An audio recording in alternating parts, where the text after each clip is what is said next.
Brought to you by LIC of India, हर पल आपके साथ।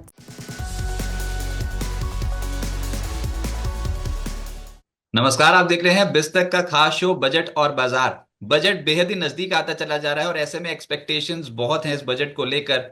और हम इस मंच पे कोशिश कर रहे हैं बाजार के बड़े जानकारों से जानने की कि उनकी एक्सपेक्टेशंस बजट पर क्या है, वित्त मंत्री से वो क्या चाहते हैं। और शेयर बाजार तो वैसे ही धराशायी हो गया है बजट से पहले, ऐसा क्यों हुआ? और आपको अब पोर्टफोलियोज बनाने का सही समय है या फिर बाजार पे और लगेगा झटका? इन तमाम सवालों को इस शो में उठाएंगे। और आज के हमारे खास मेहमान हैं Devendra Choksi ji, managing director DR Choksi Finserv Private Limited के। देवेंद्र जी नमस्कार, स्वागत है आपका बिस्तक पे। नमस्ते रजत, नमस्ते। Thank you so much for inviting me on the show. Sir सबसे पहले तो गणतंत्र दिवस की आपको बहुत बहुत शुभकामनाएं।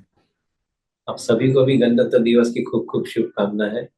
भविष्य हमारा अच्छा जा रहा है तो आई थिंक उसकी खुशी भी है, और इससे ज्यादा कैसे हम लोग आगे हासिल कर सके उसके लिए भी हम भगवान से प्रार्थना करते हैं। तो लेकिन ये बजट का काउंटडाउन जो शुरू हो रखा है, क्या एक्सपेक्टेशंस लेकर चल रहे हैं इस समय बजट से आप? मैं बजट को दो पार्ट के अंदर डिस्ट्रीब्यूट कर दूंगा। एक तरफ टैक्सेशन, रेवेन्यू एंड टैक्सेशन की एक तरफ बात करेंगे, और दूसरी तरफ एलोकेशंस की बात करते हैं। सबसे पहले एलोकेशंस की बात कर लेते हैं क्योंकि that is relatively more predictable activity. Infrastructure in form of power distribution, all infrastructures pertaining to logistic management, seaport, railways, roads, airport, and now air taxis. तो ये जो भी पूरा का पूरा इंफ्रास्ट्रक्चर है वो एक इंफ्रास्ट्रक्चर। थर्ड इंफ्रास्ट्रक्चर जिसको मैं ज्यादा अहमियत देता हूँ अभी, उसके अंदर data processing infrastructure, cloud computing, उसके साथ में जुड़ा हुआ जो भी पावर यूटिलिटीज, ये सब चीज को मैं ज्यादा अहमियत देता हूँ। और last but not the least, जिसके ऊपर हम लोग ज्यादा फोकस वर्ल्ड ओवर कर रहे हैं, वो रिन्यूएबल का इंफ्रास्ट्रक्चर। ग्रीन हाइड्रोजन से शुरू करके solar power, wind power, complex biogas power, nuclear power plant, ये सब जो माध्यम है एनर्जी के लिए, उनकी भी हम लोग बजट के अंदर एक एलोकेशन पॉइंट ऑफ व्यू से एक एक्सपेक्टेशन रख रहे हैं। फॉर्चुनेटली गवर्नमेंट का रोड मैप इंफ्रास्ट्रक्चर के प्रति काफी क्लियर है। उन्होंने 142 लाख करोड़ का स्पेंडिंग का बजट 2030 तक रखा है, और हर साल करीबन 10 या 15% ग्रोथ आ रहा है। लास्ट ईयर जुलाई में जो बजट आया था उसके अंदर करीबन 11,10,000 करोड़ का इंफ्रास्ट्रक्चर का स्पेंडिंग का अमाउंट रखा गया था, जो मैं समझता हूँ ये समय के अंदर 12.5 लाख करोड़ के आसपास आ सकता है, एक उम्मीद रख के चलते हैं। तो if this kind of money is getting spend into the economy, तो मेरा ऐसा मानना है कि direct impact will come to government finances, जिसकी हम बात इजीली अभी कर सकते हैं।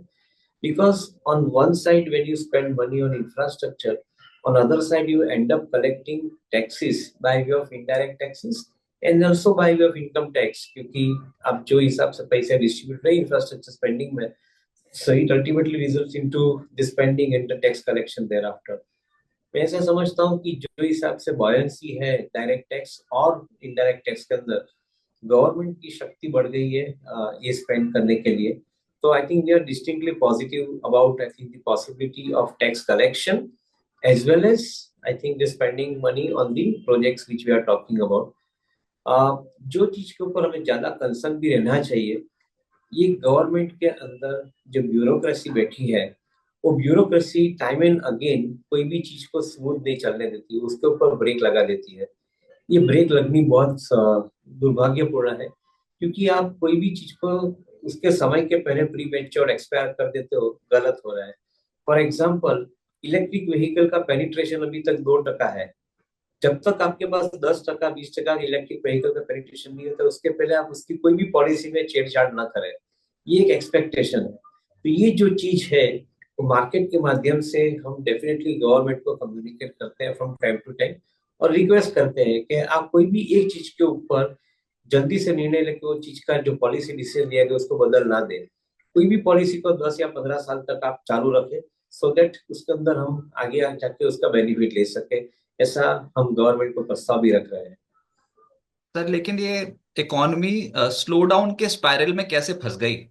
ये आपको, ये जो पिछले 2 तिमाहियों से रिजल्ट्स आ रहे हैं, ये आपको कैसे लग रहे हैं? और क्या एक रियल स्लो डाउन का खतरा इंडियन इकोनॉमी पे है अब? सो आई थिंक आपने बहुत पर्टिनेंट क्वेश्चन पूछा और उसका एक इंट्रोस्पेक्शन करना जरूरी बनता है गवर्नमेंट और गवर्नमेंट की एजेंसी को भी। सबसे पहले स्लो डाउन का फैक्टर कैसा है वो भी बात कर लेते हैं। 2024 का जो साल था उसके अंदर इलेक्शन आया और उसके साथ में 5 स्टेट जुड़े हुए थे, उनका भी इलेक्शन आया। आप देखें तो आई थिंक सेंट्रल इलेक्शन अलग, स्टेट के इलेक्शन अलग। मेरे ख्याल से हमारे देश के अंदर जब भी इलेक्शन आता है तभी सबसे पहली चीज ये आती है कि गवर्नमेंट अपनी एक्टिविटी के ऊपर कंट्रोल कर लेती है, उनको अलाउड नहीं है ज्यादातर कोई भी चीज के ऊपर डिसीजन लेना। तो एक तरीका ऐसा हो जाता है कि लगभग 6 या 9 महीना तक पूरी इकोनॉमी बैठ जाती है। 2024 का लगभग 9 महीने का कार्यक्रम पूरी इकोनॉमी को बैठ गई। आई थिंक वो दैट इकोनॉमी के अंदर जो डिसीजन लेके इम्प्लीमेंट होने चाहिए थे वो हो ही नहीं पाए। प्राइम मिनिस्टर ने खुद ने इलेक्शन के कैंपेन के अंदर बताया कि इलेक्शन के रिजल्ट के बाद 100 दिन के अंदर हम ज्यादातर प्रोजेक्ट अनाउंस करेंगे और इम्प्लीमेंट करेंगे। फिर भी ये टारगेट रखने के बावजूद भी ये चीज नहीं हो पाई है। तो सबसे पहले एक चीज के ऊपर विचार रखना जरूरी बनता है कि डेमोक्रेसी के अंदर इलेक्शन जरूरी है, बट हर साल के अंदर 5 स्टेट के अंदर इलेक्शन आना और 5 साल के अंदर सेंट्रल इलेक्शन आना, ये पूरी की पूरी कंट्री की इकोनॉमी को डिसीजन मेकिंग में पैरालिसिस दे देती है। तो ये एक चीज भटकनी चाहिए। अनफॉर्चुनेट है कि हम लोग 2032 तक उसकी राह देखने वाला है। आई थिंक मैं ऐसा समझता हूँ कि ट्रम्प गवर्नमेंट को इंडिया में लेके आना चाहिए कि जो बोलता है वो करता है, वो हिसाब से काम होना चाहिए। आप डेमोक्रेसी के अंदर अभी 2025 में बोलते हैं 2032 तक हम वन नेशन वन इलेक्शन नहीं हो पाएगा। I think it's a mockery of the good idea according to me. दूसरी चीज ये है कि आपका गवर्नमेंट का स्पेंडिंग जो कम हुआ because of the election related hurdles, उसकी डायरेक्ट इम्पैक्ट इकोनॉमी के अंदर आनी शुरू होगी। बिकॉज जब तक आप स्पेंड नहीं करोगे तब तक आई थिंक इंडस्ट्री ग्रो नहीं कर पाएगी। इंडस्ट्री ग्रो नहीं करेगी तो उसकी रिवर्स इम्पैक्ट टैक्सेशन के ऊपर भी आएगी and all other benefits with the consumer otherwise is getting, उसके ऊपर भी बेनिफिट्स की इम्पैक्ट आएगी। तो ये इम्पैक्ट भी हम लोग देख रहे हैं। तो ये दूसरा हर्डल पॉइंट था। तीसरा जो हर्डल पॉइंट जो मैं समझता हूँ, आरबीआई लास्ट 2 क्वार्टर से रेट ऑफ इंटरेस्ट पकड़ के बैठी हुई है। हमें समझ में नहीं आता है कि वर्ल्ड ओवर एक प्रक्रिया बन गई है कि भाई आपको रेट ऑफ इंटरेस्ट घटाने पड़ेंगे।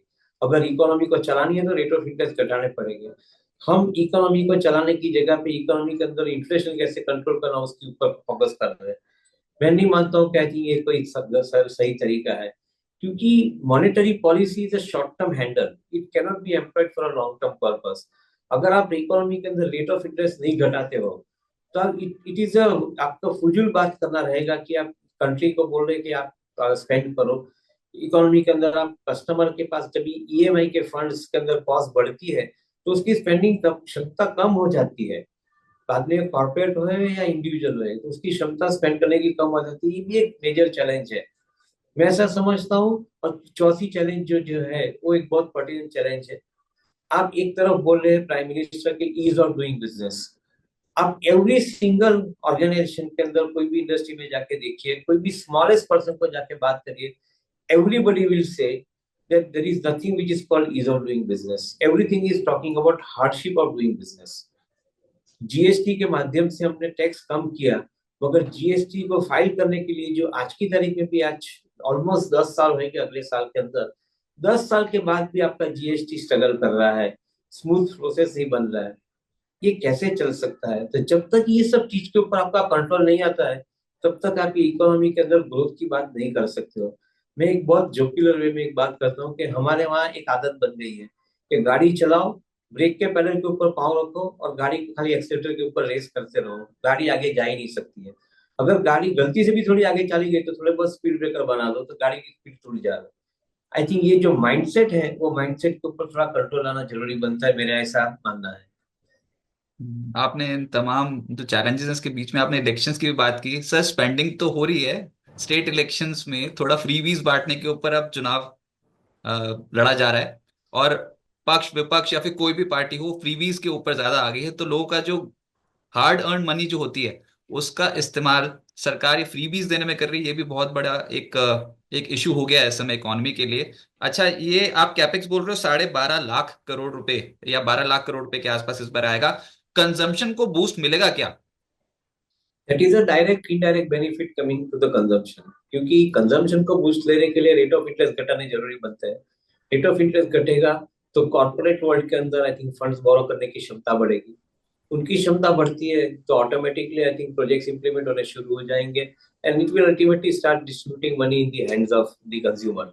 तो कंज्यूमर के पास पैसा पहुंचाने के लिए जो ये प्रक्रिया है, वो प्रक्रिया का जो रूट है, रूट के ऊपर कंट्रोल करे, क्योंकि आपका रूट ही गलत जा रहा है। आप रेट ऑफ इंटरेस्ट पकड़ के बैठे हो, तो कोई कॉर्पोरेट पिछले सालों के अंदर जो 2008 के अंदर जिन्होंने अपने बर्न किए फिंगर्स, उन्होंने वो आज की तारीख में वो लेसन सीख गया है कि अगर गवर्नमेंट ज्यादा इंटरेस्ट रेट रखती है तो उसके अंदर पैसा बोरो करना ही नहीं है, और पैसा बोरो करके आई थिंक कोई भी प्रोजेक्ट इंप्लीमेंट करना ही नहीं है।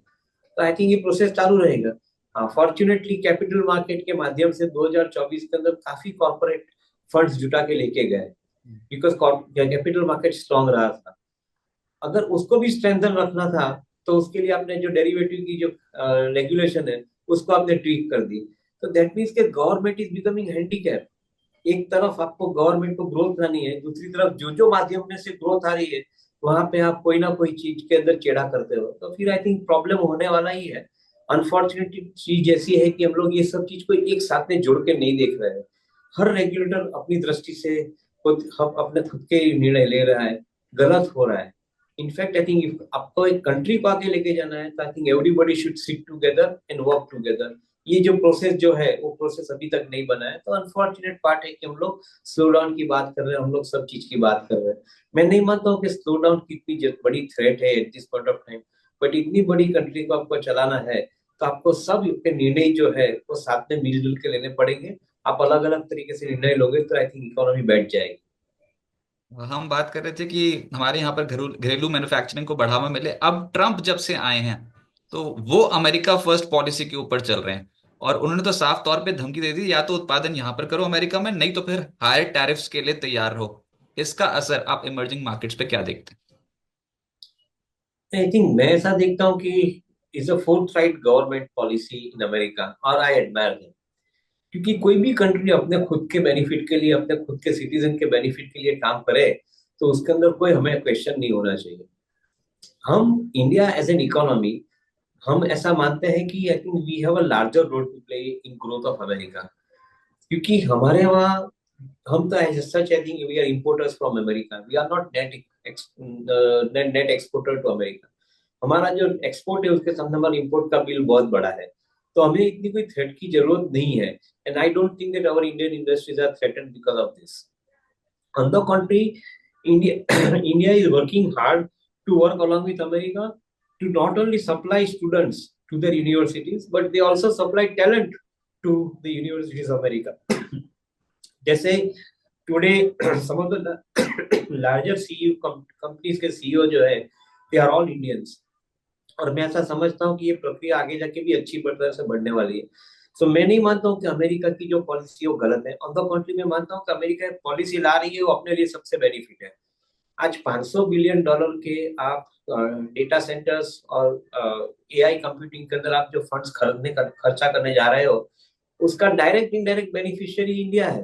क्योंकि इंडिया की आईटी कंपनियां हैं, ऑनशोर भी काम कर रही है, और इंडिया की आईटी कंपनी ऑफशोर भी काम कर रही है।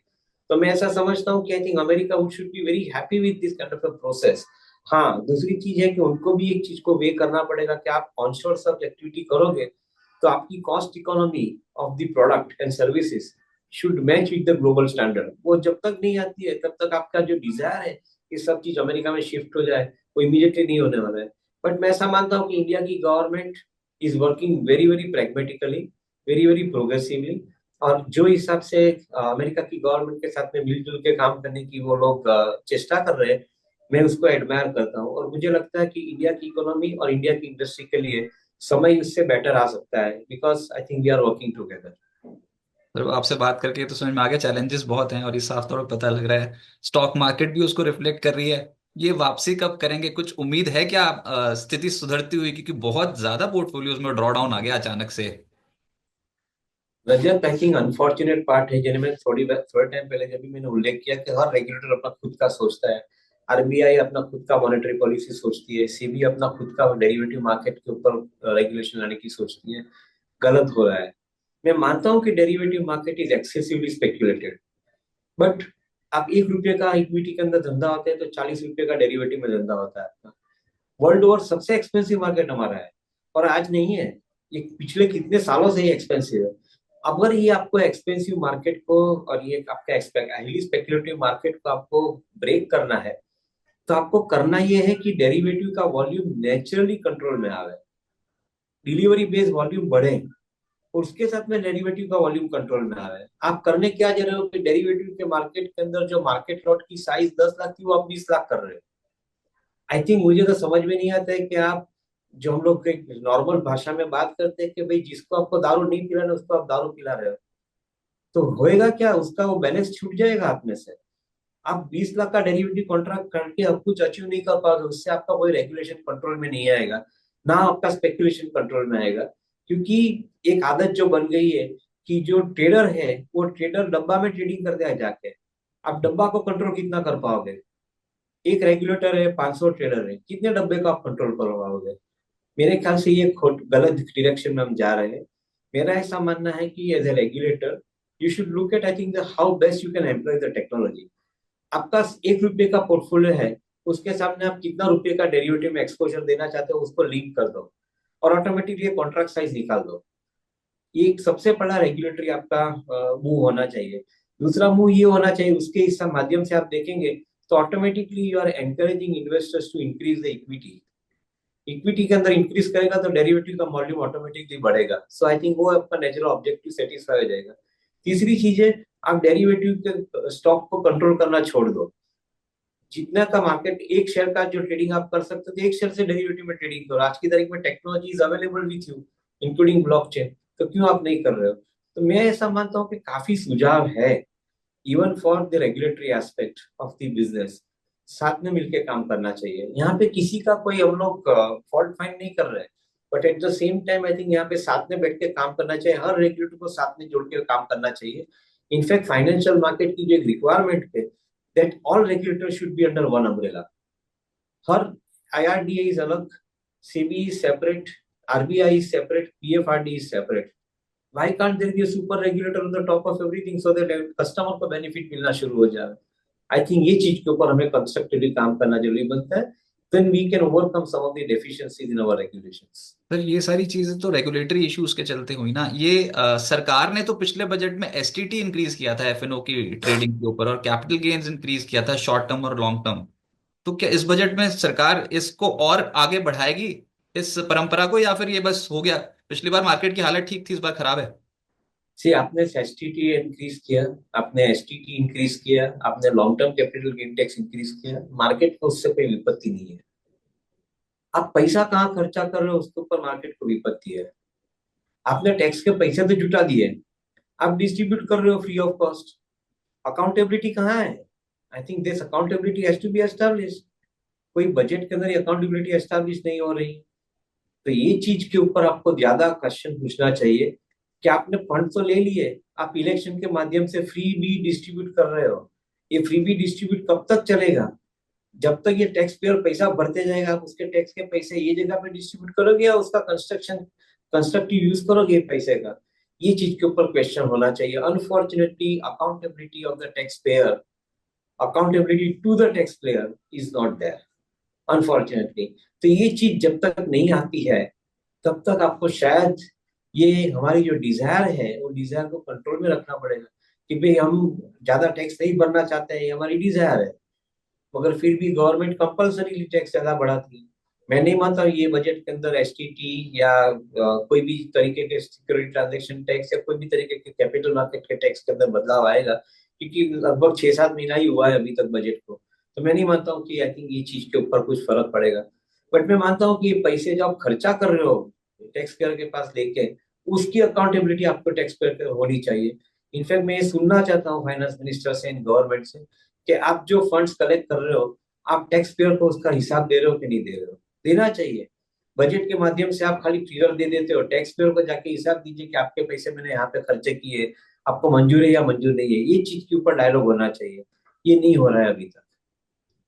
अब तो सब ये भी कहना शुरू कर देंगे दो तरीके की टैक्स रिजिम है, तो उसको एक ही क्यों नहीं बना देते, सिंप्लीफाई थोड़े और कर दीजिए टैक्स रिजिम्स को। और ये हम बात नहीं करते कि आम आदमी पे टैक्स का बोझ और लादना चाहिए, हम तो कहते हैं कि थोड़ा कम कर दो एग्जेम्पशंस और डिडक्शंस। तो सर इस बार कुछ हो सकता है कि मतलब एग्जेम्पशंस और डिडक्शंस बढ़ा दो, बोझ कम कर दो, तो इस बार कुछ टैक्स का बोझ आम आदमी पर कम होने की संभावना है? ये गवर्नमेंट ने ये हिसाब से देखो तो उन्होंने काफी कम किया है। 2014 में करीबन अढ़ाई अढ़ाई लाख रुपए का आपका एग्जाम्पशन लिमिट था। आज 7.5 लाख रुपए का एग्जाम्पशन लिमिट है।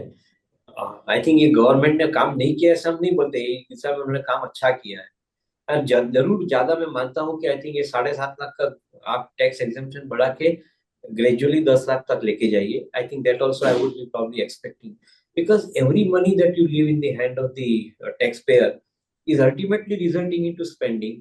और जो स्पेंडिंग आता है तो इकोनॉमी में ग्रोथ आता है, और इकोनॉमी में ग्रोथ आता है तो गवर्नमेंट को ऑटोमेटिकली इनडायरेक्ट टैक्स जीएसटी के माध्यम से मिल जाते हैं। तो मैं समझता हूँ कि प्रोग्रेसिवली आप 7.5 लाख का एग्जाम्पशन लिमिट 10 लाख तक करें, ऐसी उम्मीद डेफिनेटली रख के चलते हैं। maybe I think their tax collection is increasing every year by 15%.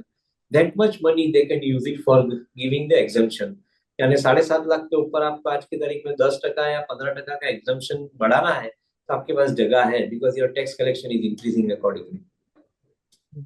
अब सर वो मार्केट्स पे आते हैं, तो ये जो अभी Q3 रिजल्ट सीजन दिख रहा है मेरे पास, तो सूची बहुत ही लंबी होती चली जा रही है मिड कैप स्टॉक्स की, जहां पर पनिशमेंट मिल रही है स्टॉक्स को। ये वैल्यूएशन कंसर्न्स की वजह से टूट रहे हैं, या फिर ये खतरा है कि आने वाले 2-3 तिमाहियां बस खराब ही रहने वाली हैं? सी वैल्यूएशन के कंसर्न किस लिए बने उसके ऊपर ध्यान देते हैं। अगर आपने आईपीओ के माध्यम से पैसे जुटाए हैं मार्केट में से, तो आपने कौन से वैल्यूएशन के ऊपर जुटाया है, और ये उसके बाद में लिस्टिंग होने के बाद ये कंपनीज के पी क्यों 100 या 150 के हो गए, उसके ऊपर ध्यान देना जरूरी बनता है। ये मार्केट की सिस्टम के अंदर शॉर्ट कमिंग्स है। सबसे पहले आप आईपीओ को as against I think allotment on an instantaneous basis, on first come first basis, आप आईपीओ का अलॉटमेंट आप बुक बिल्ड करके कर रहे हो। That means you are taking a manipulative route, जिसके अंदर आप compulsorily you are asking people to join the book building. उसके अंदर आप रिफ्लेक्ट करना चाहते हो कि मेरा आईपीओ 100 गुना बढ़ गया, 200 गुना बढ़ गया।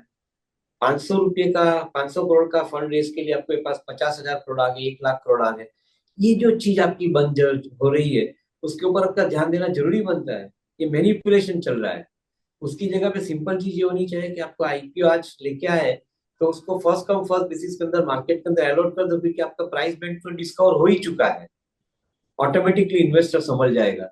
दूसरी चीज, एक जगह पे मैनिपुलेशन हो रहा है उसके अंदर, आप प्री आईपीओ प्लेसमेंट अलाउ करते हो, एंकर इन्वेस्टमेंट अलाउ करते हो, बाद में पोस्ट लिस्टिंग के बाद में आप 1 महीने के बाद उसको फ्री कर देते हो। ये जो प्रक्रिया आप रखी है, तो उसके अंदर आप you're asking some of the large pool of investors including the funds, उनको आप एक इनडायरेक्टली मार्क दे रहे हो कि आप यहाँ पे से मैनिपुलेट करिए, मार्केट में आइए, लिक्विडिटी के माध्यम से आप पैसा डालिए और उसका भाव बढ़ाइए। ये प्रक्रिया जो चल रही है उसके अंदर काफी हद तक वैल्यूएशन स्केल्ड अप हो चुके हैं, स्ट्रेच हो चुके हैं। और जो रिटेल इन्वेस्टर है या इवन इंस्टीट्यूशन इन्वेस्टर है, वो भी उसको बिलीव करके चल रहा है कि हाँ 150 का पी जस्टिफाई है, 100 का पी जस्टिफाई है। आई थिंक समझना जरूरी बनता है यहाँ पे। ये चीज के अंदर हम लोग कितना भी बोले, आपकी जो मार्केट की जो ट्रेडिंग प्रैक्टिस है उसके अंदर आपका शॉर्ट कमिंग्स को सबसे पहले कम करना पड़ेगा या रिमूव करना पड़ेगा। अगर आप नहीं करते हो तो आप वैल्यूएशन के ऊपर आपका सर पकड़ के बैठोगे, दर्द आपके पेट में हो रहा है, तो आप क्यों यही चीज कर रहे हो। तो मैं ऐसा समझता हूँ कि उसके ऊपर काम पहले करें। तो मेरे ख्याल से वैल्यूएशन की आप क्रिटिसाइज ना करें। As of now I agree that I think the expensive valuations are getting punishment, but वो निकी है। हर तेजी के मार्केट के अंदर आप देखो, आई थिंक जब जब एक्सपेंसिव वैल्यूएशन बने हैं तभी तभी आई थिंक पनिशमेंट मिली है इन्वेस्टर को। इन्वेस्टर भूल जाता है, रेगुलेटर भूल जाता है, सब भूल जाते हैं। कैसे चलेगा, आपका नुकसान होने वाला ही है। आप 50 60 70 80 90 100 का पी रख के मार्केट को चलाओगे तो पी टिकने वाला नहीं है, बिकॉज आपका ग्रोथ तो है नहीं। ग्रोथ तो आपका इकोनॉमी का 10-12% का नॉमिनल जीडीपी ग्रोथ है, उसके सामने अर्निंग ग्रोथ आपका 10-20% के बीच में है। तो आप कैसे 60 70 80 के पी के अंदर मार्केट स्टॉक पे चलाओगे। तो ये आई थिंक ये ज्ञान जो है वो ज्ञान मेरे ख्याल से कॉमन इन्वेस्टर तक नहीं पहुंचा है, and he is victimised I think in the process, ऐसा मेरा मानना है। अच्छा, फिर आपसे आप ही की गाइडेंस के ऊपर चलते हैं। इन्वेस्टर्स बहुत बहुत क्लोजली फॉलो करते हैं आपको, इंडियन इन्वेस्टर्स। सर अभी जो सिचुएशन है उसके हिसाब से कितनी अर्निंग्स ग्रोथ आप एक्सपेक्ट कर रहे हो निफ्टी पे, या फिर होगी कि नहीं होगी? कि डी ग्रोथ की बात कर रहे हैं, डी रेटिंग की बात कर रहे हैं स्टॉक्स की अभी? निफ्टी का प्रोजेक्टेड अगर FY 26 का समझ के चलें तो किस वैल्यूएशन पे ट्रेड होना चाहिए? आप देखो ये थर्ड क्वार्टर के नतीजे आने शुरू हुए हैं। हम्म। Despite of whatever difficulties that we are talking about, including hurdles और hardship of doing business जिसके हम बात कर रहे हैं, फिर भी कॉर्पोरेट सेक्टर के अंदर जो अभी तक की जो कंपनी के रिजल्ट आए हैं, by and large this result, though they are slightly subdued in the growth, they have come as per the expectation, they have come as per the whatever the growth numbers that we are talking about. अगर ये आप hardship को दूर करते हो, hurdle को दूर करते हो, तो ये डेफिनेटली इससे ज्यादा ग्रोथ होके आने वाला है। मार्केट में क्षमता है ग्रो करने की, रिजल्ट अच्छे आएंगे कंपनियों के। तो मैं नहीं मानता हूँ कि रिजल्ट के ऊपर मुझे कोई चिंता है ज्यादा। On the country, every company is trying to do their best despite of so much difficulty that they are facing in running the business. ये चीज के बावजूद भी ये कंपनियां काफी मेहनत कर रही है अपने बिजनेस को आगे बढ़ाने के लिए। तो I would think that we will have to give more credit to the corporate world. They are doing their best even in the difficult mode situation. अब पीएसयूज में या फिर कोई बजट रैली ऐसी तो हमने इस बार देखी नहीं है, इस बार थोड़ा एक्सेप्शनली हो गया चीज। लेकिन वो हर बार हम ये पूछते हैं सर, अगर बजट पर्सपेक्टिव से कुछ पोर्टफोलियोज बनाने हो, नॉट इस टाइम तो बजट पर्सपेक्टिव से नहीं, अगर पूरे फिस्कल के लिए कोई पोर्टफोलियो अभी बनाना शुरू करे तो कैसे आगे बढ़ना चाहिए? कौन से आपकी प्रायोरिटी लिस्ट में एरियाज हैं, थीम्स हैं, सेक्टर्स हैं? सो वैल्यूएशन के नजरिए से देखें तो आई थिंक काफी वैल्यूएशन अट्रैक्टिव हो चुके हैं। निफ्टी 50 के फॉरवर्ड अर्निंग के हिसाब से देखें तो 20 के अंदर मिल रहा है। मैं ऐसा समझता हूँ कि जब भी पास के अंदर Nifty 50 stocks have been available at below 20 P, market have subsequently recovered. So मुझे कोई डाउट नहीं लग रहा है कि ये रिकवरी होगी। और रिकवरी के अंदर I think the frontline stocks will take the leadership, उसमें भी मुझे कोई डाउट नहीं लग रहा है। हाँ, अभी जहां पे हमें ज्यादा प्रोस्पेक्ट्स अच्छे दिख रहे हैं तो उसके अंदर for example, I am not saying it's a recommendation, but for example engineering R&D space जो है आईटी के अंदर, जिसके अंदर काफी हद तक एआई का इम्प्लीमेंटेशन प्रोसेस बन रहा है। I think they would be the first one to help the industry, they would be the first ones to help the user industry. The use cases pertaining to say for example health care है, say for example discretionary spending like automobile है, say for example hotels as well as I think the aviation sector है। ये सब जगह में मैं ऐसा समझता हूँ कि I think the way in which the AI processes are written, the way in which the computing processes are written, the way in which the data is being processed, मैं ऐसा समझता हूँ कि I think some of these particular sectors will definitely have a much meaningful growth, a much larger growth going forward। तो उनके अगर valuation के उनके अंदर स्टॉक अट्रैक्टिव मिलते हैं तो certainly I think this could become a buying proposition as a sector is concerned। Similarly financial sector के अंदर जहाँ पे कंजम्पशन की हम बात कर रहे हैं, रिटेल कंजम्पशन बढ़ के आ रहा है, रिटेल क्रेडिट भी बढ़ के आ रही है। सिमिलरली कॉर्पोरेट कंजम्पशन बढ़ने की एक जगह हो चुकी है, कॉर्पोरेट क्रेडिट भी बढ़ के आने वाली है। अगर रेट ऑफ इंटरेस्ट कम होती है तो जल्दी बढ़ेगी। अगर ये चीज के ऊपर हम ध्यान दें तो some of the good quality retail franchisees जो एनबीएफसी कंपनियां है या जो कॉर्पोरेट बैंक है, जिनके पास लोन बुक बड़ी है, जिनके पास क्षमता है लैंड करने की, उनके लिए बेटर समय हम डेफिनेटली देख रहे हैं। हाउसिंग फाइनेंस, मुझे लग रहा है कि अगले 25 साल तक हाउसिंग फाइनेंस का कारोबार के अंदर रिसेशन नहीं आ सकता है, क्योंकि ये बिजनेस कंटिन्यूअसली ग्रो होएगा। आपकी requirement of housing will continuously grow, be it affordable housing और be it the luxury housings. I think उसकी डिमांड आपकी बढ़ते जाने वाली है, और ये डिमांड आपकी बढ़ती है तो सर्टनली आपके लिए ये सबसे बड़ी अपॉर्चुनिटी गिनी जानी चाहिए। Every price correction should make, I think, the portfolio addition into some of these companies. Likewise, we can keep talking about different sectors in manufacturing also, but मेरा ऐसा प्योरली मानना है कि जो कंपनी के पास क्षमता है हमारे वर्ल्ड के अंदर जो चेंजेस आ रहे हैं वो चेंजेस को अडॉप्ट करके आगे बढ़ने की जिन्होंने क्षमता क्रिएट की है, उनके लिए मेरे ख्याल से परिस्थिति काफी हद तक फेवरेबल रहेगी, ऐसा मेरा मानना है। सर लास्टली जाते जाते, आपने, आपका इतने साल का अनुभव है, ऐसी करेक्शंस आपने बहुत देखी हैं। ग्रीड होती है मार्केट में और एक होता है फियर। अब जब मार्केट तेज थी तो लालच के चलते सबने पैसा लगा दिया स्टॉक मार्केट पे, और अब जब झटका लगा है तो डर इतना हावी है कि जो ऑलरेडी पैसा टूटा, नया लगाने की हिम्मत नहीं। इस फेज को इन्वेस्टर्स कैसे पार करें? ये पेनफुल फेज है और उनको जैसे पास में पार किया ऐसे ही पार करना पड़ेगा, क्योंकि उन्होंने पास में से कोई लेसन तो सीखा है नहीं। तो अभी ये साल के अंदर भी आप लेसन नहीं सीख पाओगे, क्योंकि ग्रीड जो आपने थोड़े टाइम पहले बात की, वो ग्रीड पहले हो चुकी है। आपने फंड्स बोरो करके लेवरेज करके अपने मार्केट में मोमेंटम ट्रेडिंग किया है, तो ऑब्वियसली आज की तारीख में आपके पास ऊंचे दाम के स्टॉक है जिनके दाम गिर चुके हैं, 50-60-70% पाउंड दाम गिर चुके हैं। अभी आपको पैनिक इसलिए हो रही है कि आपको लेवरेज पोजीशन जो रखी है उसको डीलेवरेज करना है, तो आपको ये प्रॉब्लम होने वाली है। तो जब तक ये जहर निकलेगा नहीं तब तक ये प्रॉब्लम रहेगी, ऐसा मेरा मानना है। Unfortunately I think the many genuine people will remain victimise. जिनके पास होल्डिंग की क्षमता है उसको भी एक बार रिटर्न कम मिलेगा, because of I think victimisation process that they are undergoing currently. But उससे आप कुछ नहीं कर सकते हो। हाँ, एक चीज जरूर कर सकते हो कि जो आपने रेगुलर सेविंग करके रेगुलर इन्वेस्टमेंट की जो हैबिट बनाई है उसको चालू रखें, क्योंकि ये समय के अंदर जो आपको दाम कम मिल रहे हैं उसके अंदर आप इन्वेस्ट करते हो, तो जब भी रिकवरी आएगी तभी उसके अंदर आपको बेनिफिट 1.5 या 2 गुना ज्यादा मिलना चाहिए, ऐसा मैं मान के चलता हूँ। So regular investing is a good habit in this market. I think don't get feared. On the contrary, ये अपॉर्चुनिटी है तो अपॉर्चुनिटी को आप अपने फोल्ड अपने आपके अंदर आप एब्सॉर्ब कर ले रहे। देवेंद्र सर, बहुत शुक्रिया। हर बार की तरह आपसे बात करके बहुत मजा आ गया, और thanks for joining BizTak. Thank you Rajat. I think आपको और भी सबको भी आई थिंक काफी हद तक अच्छी बजट आने की एक हमको एक हम उम्मीद करते हैं। तो आप सब लोगों को भी उसकी एक शुभकामना देते हैं कि wishing you all the best for I think good budget. Thank you. Thank you so much.